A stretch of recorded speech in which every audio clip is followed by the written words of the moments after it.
एक मशहूर कवि ने बहुत सीधी बात कही थी, अगर कोई आपको ध्यान से सुन ले तो उसमें आपके कहने का गौरव नहीं, उसके सुनने का बड़प्पन होता है। और शायद यही वजह है कि आज हम सब खुद को बहुत छोटा महसूस कर रहे हैं, क्योंकि हम बोल तो बहुत रहे हैं पर सुनने वाले धीरे धीरे ख़त्म हो रहे हैं। हम एक ऐसे समय में जी रहे हैं जहां हर किसी के पास कहने के लिए बहुत कुछ है पर समझने की फुर्सत नहीं। हर किसी के पास एक राय है, इतनी पक्की राय कि उसमें संशय के लिए 1 मिलीमीटर की जगह नहीं बची।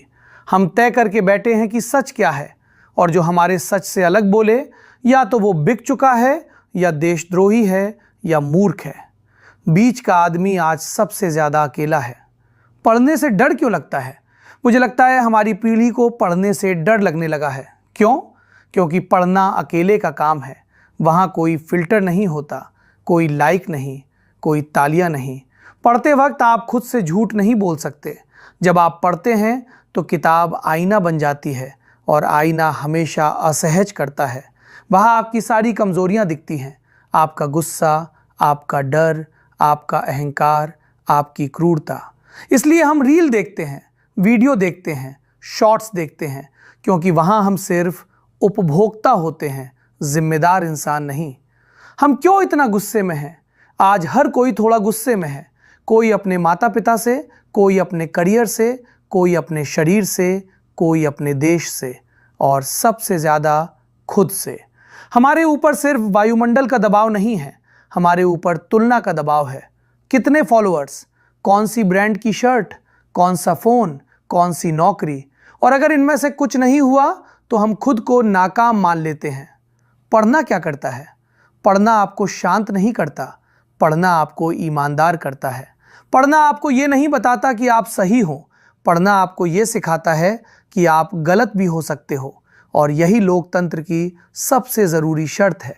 लोकतंत्र मतदान भर नहीं है, लोकतंत्र संशय है। संशय कि शायद मेरी बात पूरी नहीं है। इंटरनेट और दूध का तालाब एक कहानी है कि अगर सब लोग तालाब में 1-1 लोटा दूध डालें तो तालाब दूध से भर जाएगा, लेकिन सुबह तालाब पानी से भरा होता है। क्यों?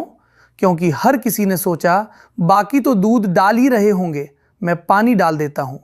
आज इंटरनेट पर यही हो रहा है। सब रिप्रोड्यूस कर रहे हैं, कोई ऑब्जर्व नहीं कर रहा, कोई 5 दिन खुद जाकर देख नहीं रहा। सब पहले से बनी राय कॉपी पेस्ट कर रहे हैं। पढ़ना सत्ता से आज़ादी है। जब आप किताब उठाते हैं तो कोई सरकार आपकी निगरानी नहीं कर रही होती, कोई एल्गोरिदम आपको ये नहीं बता रहा कि अगला पन्ना क्या होना चाहिए। पढ़ना सबसे शांत किस्म की क्रांति है। कोई नारा नहीं, कोई झंडा नहीं, लेकिन असर गहरा होता है। पढ़ना करुणा सिखाता है। जब आप पढ़ते हैं तो आप दूसरों का मजाक कम उड़ाते हैं, आप बूढ़ों से थोड़ा नरमी से बात करते हैं, आप बच्चों को थोड़ा ज़्यादा धैर्य से सुनते हैं, और सबसे ज़रूरी, आप खुद को माफ़ करना सीखते हैं। पढ़ो, कहीं से भी शुरू करो, किताब से नहीं तो चिट्ठी से शुरू करो। अपनी दादी की पुरानी चिट्ठी, 2 साल पुराना अखबार, दूध वाले का हिसाब लिखा पुराना कैलेंडर, कहीं से भी बस पढ़ना शुरू करो। हमारी समस्या ज्ञान की कमी नहीं है, हमारी समस्या संशय की कमी है, और संशय पढ़ने से आता है। पढ़ो ताकि डर कम लगे, पढ़ो ताकि गुस्सा कम हो, पढ़ो ताकि इंसान बचे रहें, क्योंकि जो नहीं पढ़ता वो बहुत आसानी से भीड़ का हिस्सा बन जाता है, और जो पढ़ता है वो अक्सर अकेला होता है, लेकिन वही इतिहास बदलता है।